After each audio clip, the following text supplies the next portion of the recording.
Welcome to the Quantum Revenue Expansion Podcast. My name is Ursula, and I'm a sales expert, strategic business coach, and USA Today bestselling author. I love sharing strategies that show you exactly how to turn your annual revenue into your monthly revenue. If you're looking to take a quantum leap in your revenue or sales, your team, your productivity, your success, and your life, then you are meant to be here. My goal in every episode is to help you take your belief that it's possible to 2x or 10x your revenue while working way less to knowing that it is happening right now. Hey, everybody, and welcome back to Quantum Revenue Expansion, where we talk about turning your annual income into your monthly income. And you're going to be glad you showed up today, because here's the thing. I get a lot of questions about LinkedIn from our clients, from listeners, and we have been talked a lot about it on the show. And today we're going to talk about how to turn LinkedIn into your favorite. That's a lot, Colin. Your favorite sales tool with Colin Herdman. So Colin, welcome to the show. Good to see you. Thanks so much for having me. I'm really excited about our conversation today. Me too. I have a million questions. I have a lot of questions. So anyone who's listened to the show, they know that I ask the questions that other people might not ask. So get ready for that. No pressure. I love it. So Colin Herdman, you started your first company a week after graduating from college, and you've been an entrepreneur ever since. Congratulations. That's a feat in itself. Yeah, thanks. And you've been building businesses through Monkey Island Ventures, a company you co-founded with your two best friends. How fun is that? And now you're focused on your newest business, Rainmaker, which you're going to hear about today as well. So let's just start. Tell us a little bit about your entrepreneurial journey and how you got here over the last 15 years. Yeah, sounds good. I started my first company a week after I graduated from college, and I'm going to date myself, but this was actually in the mid 90s. I had that first company for about a decade. I had never taken a business accounting or marketing class in college. And just by chance, I fell into entrepreneurship, and obviously never used my criminal justice degree. So I sold that first business in 2006. And then in 2007, I started Monkey Island Ventures with Josh and Zach, two buddies of mine. We grew up together. All known each other since we were about 5 years old. And Monkey Island's named after a park that we used to play at located over in St. Paul. And so we've built probably a dozen SaaS products over the years. We have a digital marketing company and a software development company. We have about 40 employees. Our headquarters are in Northeast Minneapolis. And I'd been doing, a ton of kind of growth hacking for our products and for our service-based companies using cold email and LinkedIn over the last 7 years. And at the beginning of last year, I went to my partners and said, I think I could build a real business out of the automation and process that I've done on LinkedIn. And they said, go for it. And so that's how Rainmaker is born. And so right now I'm leading that effort and just, having a ton of fun.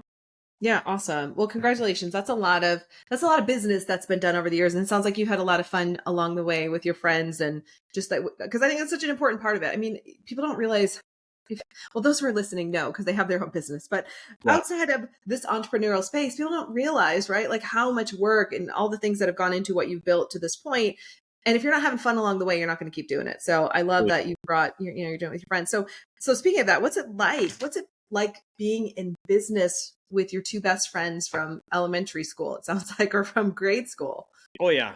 Josh was literally my next door neighbor when I moved into the neighborhood at 5 years old. So it's great.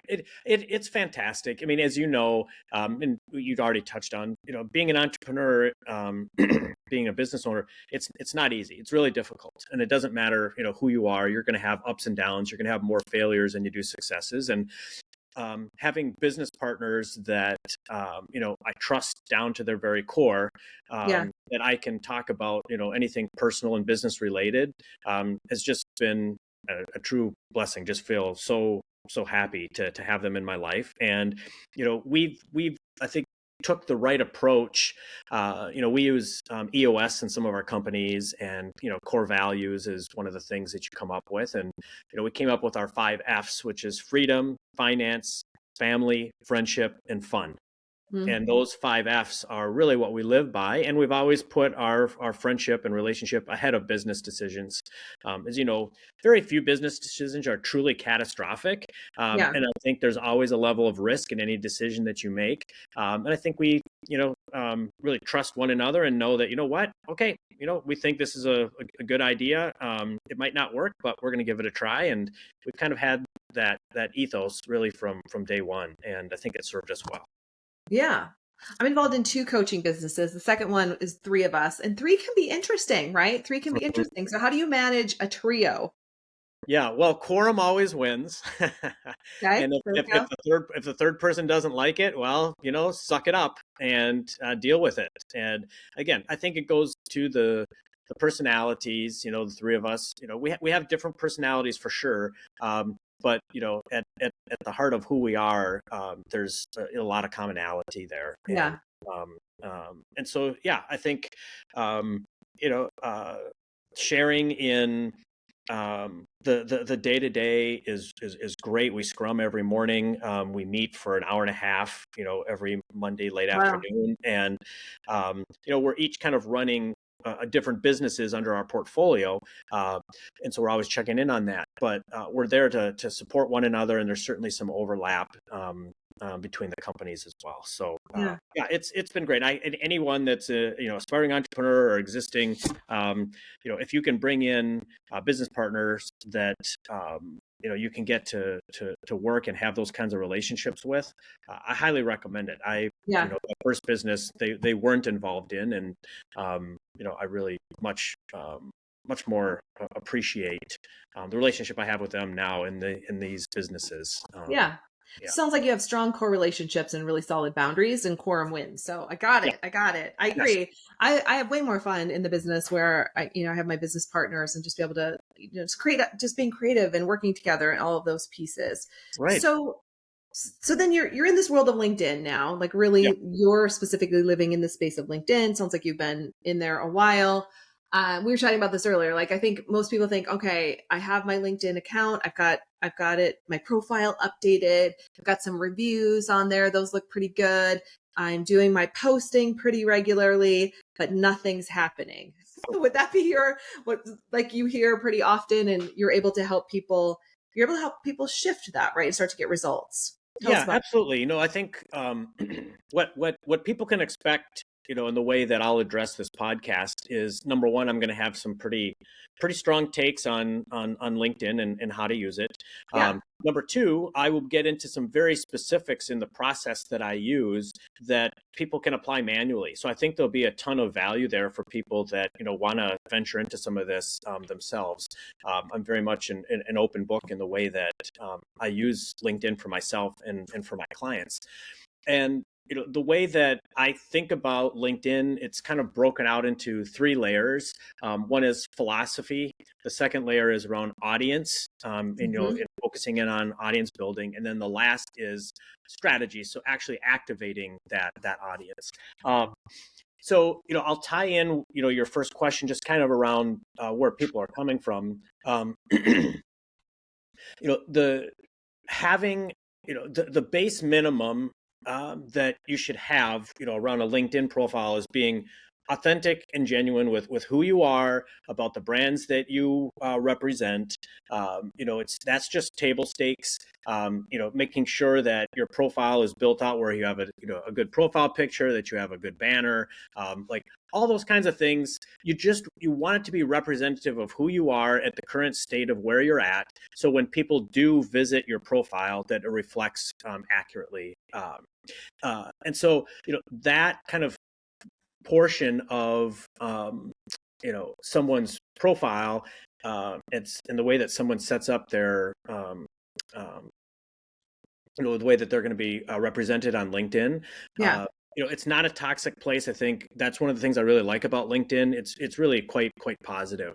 And I think that's why one of the most ideal places for any B2B person to be, as well as LinkedIn's a monopoly, right? There's no other business social networks out there. My clients range from small to big, and I can tell you across the entire spectrum, business people are trying to figure out LinkedIn. Because Yes. it's growing all the time. 2 people join LinkedIn, I think, every second. Wow. I have not ever come across a client where we haven't been able to get them connecting with their ICPs and whatnot. So all that is to say, being authentic, genuine, having your profile updated and accurate is table stakes. And you need at least 500 connections. Make sure you have at least 500 connections on LinkedIn. Why, Colin? Well, because if someone goes to your profile and they see you have like 120 connections or 340 connections, that just doesn't show that you're like really Okay. invested enough on LinkedIn. Got it. So When it's you more have about five, look. yeah, it's Okay. perception. Yeah, if you have five, they cap someone knowing how many connections you have at 500. It'll say like 500 plus.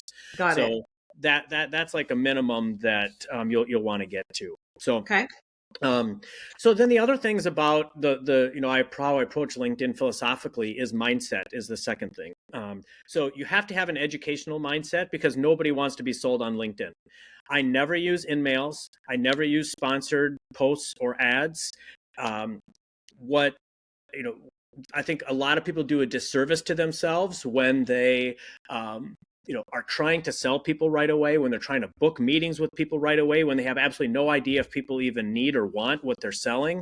Yeah. And so nobody wants to be sold on LinkedIn, but I think most people are willing to be educated on LinkedIn.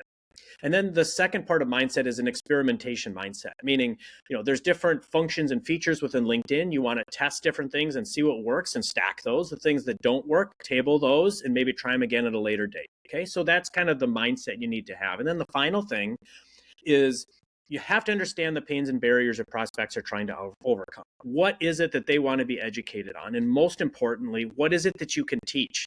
What is it that they can learn from you? Okay, so that's really the philosophy in a nutshell: is being authentic and being genuine, having an educational and experimentation mindset, and finally figuring out what is it that your audience can learn from you, what can you teach. Okay, Got so it. that's the Okay. philosophy that will work, especially for any B2B. That philosophy works incredibly well. And the next two kind of layers, as we'll touch into those, will explain why. So I'll pause there and see if you have any Yeah. questions on the philosophy before I get into like audience.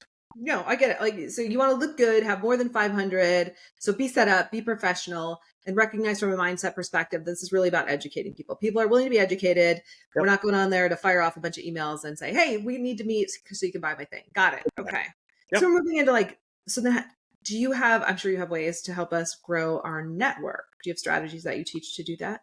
Yeah. Yeah. Yep. So the network, I'm going to talk about Sales Navigator for a second, and then I have a couple of growth hacks too that could be of high value. So I build most of the audiences for myself and for my clients using LinkedIn Sales Navigator, right? Yep. That's the sales tool that LinkedIn has that costs around $100 a month.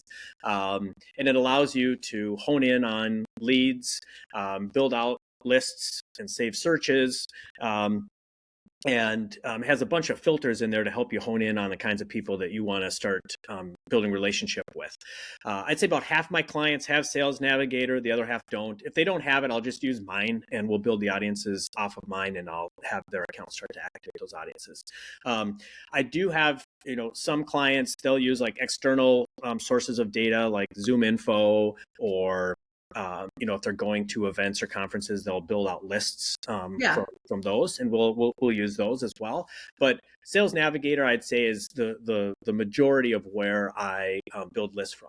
Now, there's a couple of growth hacks. As I was thinking about, like, well, how do I find audiences that would maybe have higher intent in potentially buying my services or products? If you have direct competitors that are doing LinkedIn events, or if there's an industry organization doing a LinkedIn event around a topic that your business solves for, if you go and attend that event, you can see everyone else that's also attending that event. And you can actually start building out a prospect list of people that are publicly raising their hand and saying, this is who I am, and I'm interested in learning more about this topic, right? Yeah. So Yes. that's one great growth hack, is using other events on LinkedIn and building out prospect audiences. That's great. Yeah. And then another is using a person as a proxy. So there's a woman named Brenda on LinkedIn. She has about 70,000 followers, and she talks a lot about LinkedIn profiles and organic posts and when you should post and all these kinds of things. Well, I connected with her, and because her connections are open, I can see everybody that she has as connections. And so what I can do is I can say, okay, I want to connect with everybody that's a founder or a sales executive that's connected to her, but is a second connection to me, and start connecting with them because they're most likely connected to her because they want to learn how to grow on LinkedIn. Therefore, they'd be a good candidate for Rainmaker, right? So I'm using her as a proxy. So those are the main ways that we're building out audiences. Sales Navigator, using LinkedIn events, using people as a proxy, and sometimes external lists. So those are the main ways that we're building out audiences, okay? So then the bottom layer is actually starting to activate those audiences. Okay. The foundation of what you need to do is continue to build out your first degree network. Okay. So now that you have, let's say, I've identified, I'll use an example. So there's an audience that I built of around 300 sales executives here in the Minneapolis-St. Paul area. And I started to reach out to connect with them. Yep. The process that I use for myself and all my clients is reaching out to 25 people a day, Monday through Friday during normal working hours. So 125 people a week, 500 people a month. You're typically going to get around a 20 to 25% connection rate back. You will, we're almost never using a connection message. So we're just connecting. And then if someone doesn't connect back within 30 days, we'll withdraw the invite. And there's a 3-week period of time where you can't re-invite that person. But then after that 3 weeks is up, you could re-invite them to connect. So what we do is kind of create these pools of people that didn't connect the first time around, and we'll try and connect with them at a later date. And so a lot of people, they're not connecting with you. It's not that they don't want to connect. It's just that they get all these alerts and yours gets pushed down. They don't see it. So again, everything I'm talking about to you and your listeners today, you can go do all this manually if you want. You can literally take my process and do it manually if you want to do that. So 25 people a day. I think people, and again, during normal working hours, Monday through Friday, you don't need to do it on the weekends. That gets you in front of 500 ICPs a month if you built out your audience correctly. If you're connecting with 20-25%, you're going to build up a nice following of ICPs in a fairly short period of time. And I think people underestimate the value of a first connection. I would much rather have a LinkedIn first connection to one of my ICPs than their email address. Because number one, you can probably get their email address once they become a first connection. But number two, you have all these different ways that you can start to build relationship with these people because of the functions and features in LinkedIn. And we'll get into a couple of those now. So now that your audience is growing, week in and week out, you want to start activating those first connections that you're getting. Very typical is a messaging campaign. And the messaging campaign is kind of as follows. We will send out a thanks for connecting message 1 to 3 days after the connection is made. Absolutely not trying to sell anything. We're not even trying to help. We're just thanking them for the connection. Right. So again, using those sales executives, my message was like, hey, Colin, thanks so much for connecting. Really enjoy connecting with fellow salespeople here in the Twin Cities. Right. Something like that. They all got that same message, but it's specific. And, I got, some people replying, hey, Colin, great to connect with you too. Right. So if someone does reply, it goes into your LinkedIn inbox and you can carry that conversation on wherever you want. If they don't reply, then a week or two later, you'll have a second message go out. And that's where you really want to start providing value. And by providing value, that could be, asking a really salient question. That could be sharing an asset that your company built out. Or maybe you want to share an asset of a third party that you think this audience would find of high value. Maybe you want to invite them to participate in a LinkedIn poll, right? There's all these different things that you can do. So again, using these sales executives, my second message was saying, hey, Colin, wondering if there's any good local networking events that you'd recommend And I got some response from some of them and recommending some good networking events, and it's starting to build relationship with these people. Then about a month ago, I invited the connections. I think there's around 170 of the 300 that connected back with me, and I invited them to participate in a LinkedIn poll. And I got about 40 of them to participate in a LinkedIn poll that I had created, right? And then I messaged back after the poll completed, my thoughts on the results and all of that, and building out relationship with them. And then, so that kind of gives you an idea of like how I'm using messaging, and I'm using it kind of as a drip campaign with new connections. But there are times where, I'll grab like, okay, I've been connecting with like fractionals, right? People that are fractionals. And I will send a message out to all the fractionals with maybe some type of an asset that I built out, right? So again, messaging is great because it comes in as a direct message. It goes right to the person. They're typically going to get notified. What you don't want to do is be salesy, and you don't want to burn people out. So you don't want to message them like every week or anything like that. You want to be smart about the way you message. And the last strategy I'll just kind of touch on here is LinkedIn live streams. And I think that's one of the best B2B strategies that I've ever come across. And I did a LinkedIn live stream to the same group of sales executives on Tuesday of this week. And I had 45 of them register for the live stream. And the live stream was teaching them how to grow their network leads and sales on LinkedIn. And the beautiful thing about LinkedIn live streams is, number one, LinkedIn wants more people doing live streams. So they're going to help spread the word, and they're going to let your followers, your connections, attendees know that you're doing a live stream. And then live streams are also fantastic because of these reasons. One, the content that I am using is repeatable. Right. So this content, this deck that I have, I've changed it slightly month in, month out, but I'm doing this live stream almost every single week. And I have broken it up to the different verticals that I've been building first connections with, right? So I'm building connections with sales executives, with founders, with EOS implementers, with fractionals, right? Those are different discrete groups where over the last year, I've been building out first connections. Then what I'll do is I already know my topic, right? My topic is learn how to grow your network leads and sales on LinkedIn. And what I will do then is I will invite one of those discrete groups to my live stream event. And then I customize that LinkedIn live stream event. So when they land on the event page in LinkedIn, after they see my invite, they will see like, oh, that's cool. It's a live stream on this topic. But what I put in the middle is like a call out. It'll say like for sales executives or for founders or for EOS implementers. So not only is the topic interesting, but they feel like it was built out just for their title or for their industry, right? Yeah. And so that's a nice little tweak that people can do on repeatable content. The other thing about LinkedIn live streams or events, just LinkedIn events, you can have an in-person event, or you can have an event off of LinkedIn, through Zoom or something, but you can also do a LinkedIn live stream. Those are different types of events. Right. There's an event invite function within LinkedIn.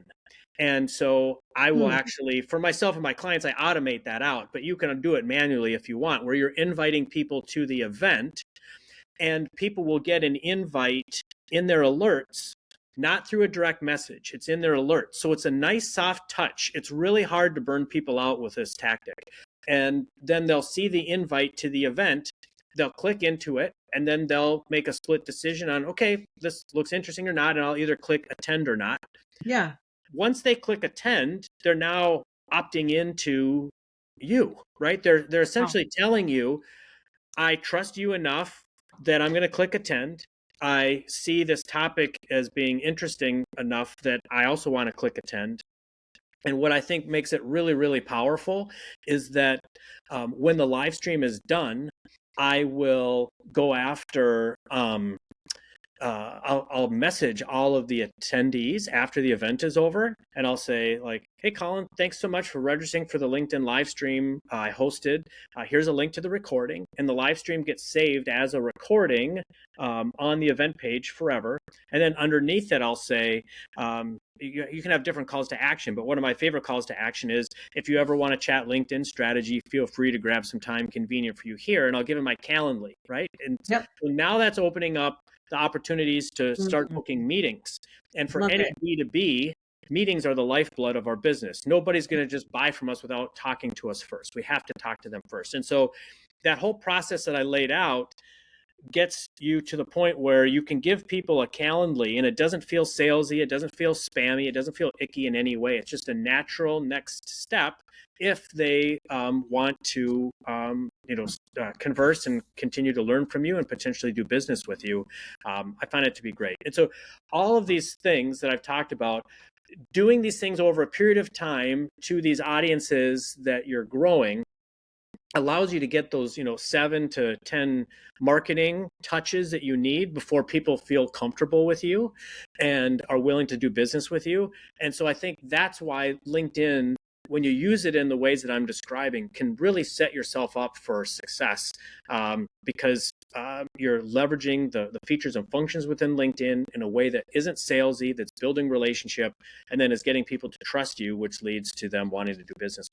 Love it. Love it. So tell me a little bit about like some success stories or client stories, because I'm guessing, as you're sharing this, I have a sense that some clients, maybe probably like you, um, are just doing this LinkedIn strategy, are getting enough. I mean, do you have that where that's the case, where this is the only thing that they're doing, and or any case studies or any success stories you want to share with us? Yeah, no, I could share a couple. So one of mine is, it's a SaaS company.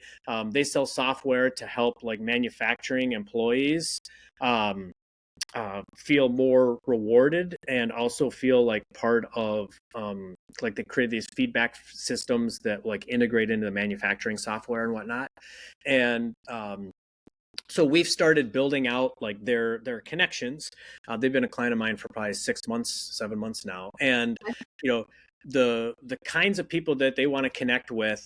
There's 3 of them that are on the platform, and their connection rates are hovering around between like 25 and 35%, and have been for the last 6 months, which has really just been outstanding. So they built out a lot of connections with kinds of people they want to be connected with, and they just started doing live streams over the last probably 3 or 4 months. And their very first one, they had, I think, 89 people register for the Wow. live stream. And the last one that they did, that they did 2 weeks ago, had 135 people register for the live stream. So it that I can tell you, I can tell you and your audience, like, if you just go and do what I'm saying, I promise it will work. I'm not, I can't promise exactly how many meetings you're going to book or how many sales you'll close, but I can promise that you will get leads. And if your pricing is right and you're in front of the right audience, you will close deals as well. And then one of my clients is more. It doesn't have so much of a like a learning curve. There's Yeah. not complexity to his business.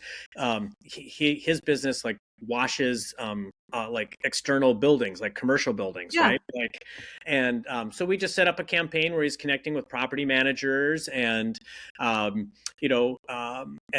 he's been connecting with them, we just had a thanks for connecting message number 1, and message number 2 was more just around like kind of a lighthearted short message, like something to the effect of springtime's coming around the corner. If you ever are thinking about Clean windows or any quotes for your building cleaning, I'd be happy to help. And we put a little bit of humor in there, but not in a way that was overly. just kind of like short, sweet, a little Yeah. funny.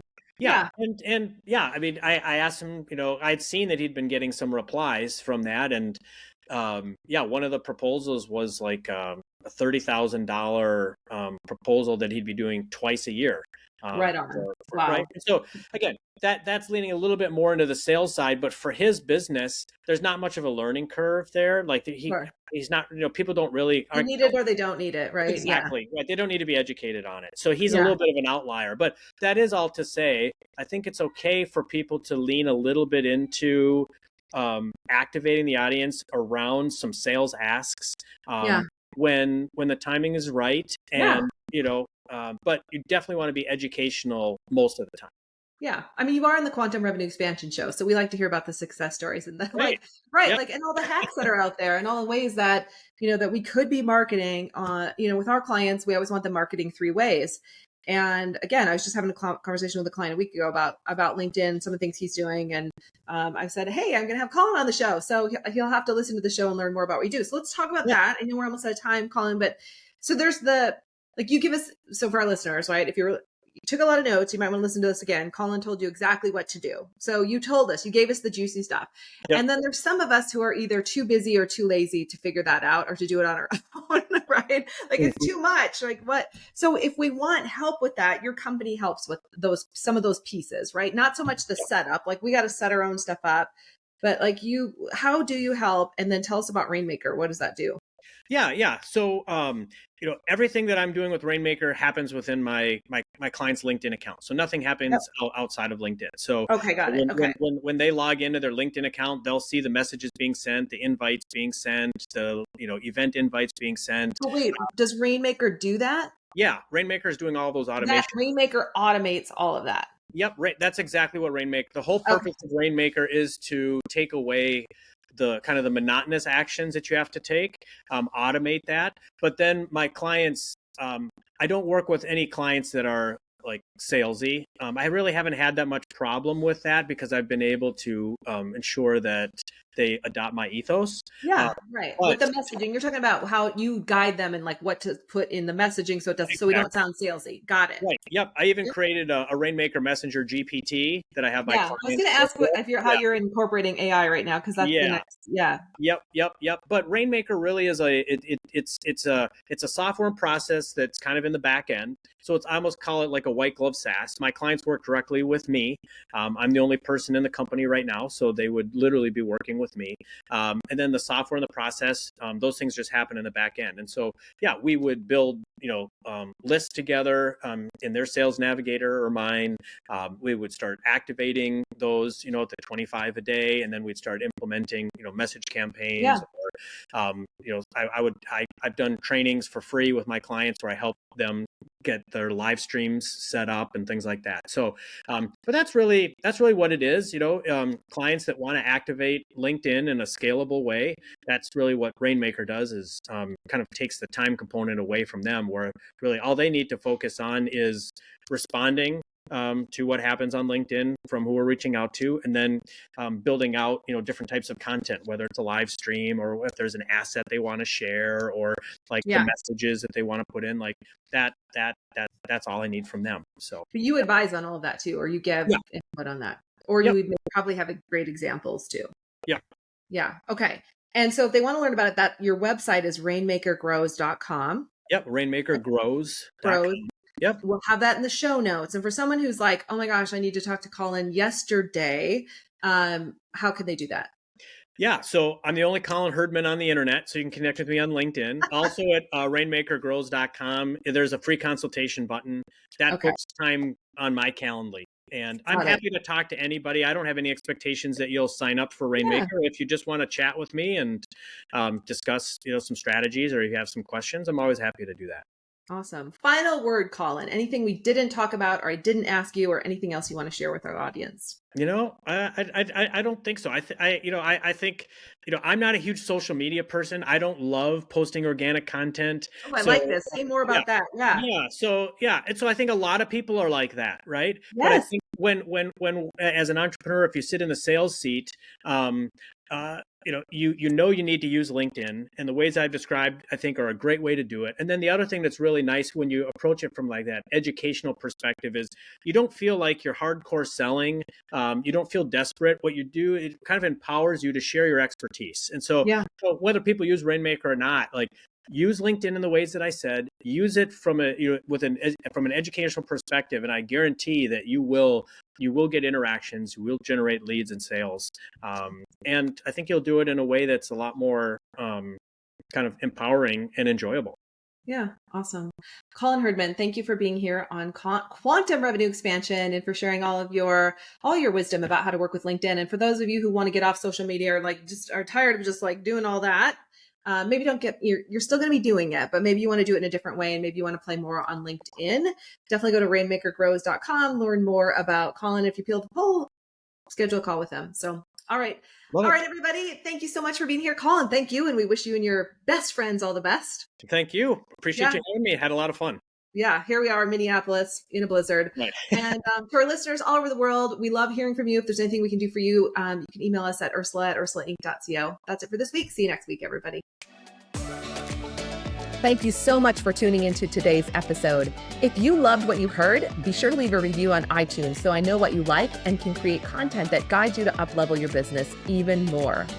If you want more strategic business tips, follow me on social media. You'll find me on Instagram, Facebook, TikTok, YouTube, and LinkedIn, and you can visit my website at www.ursulainc.co.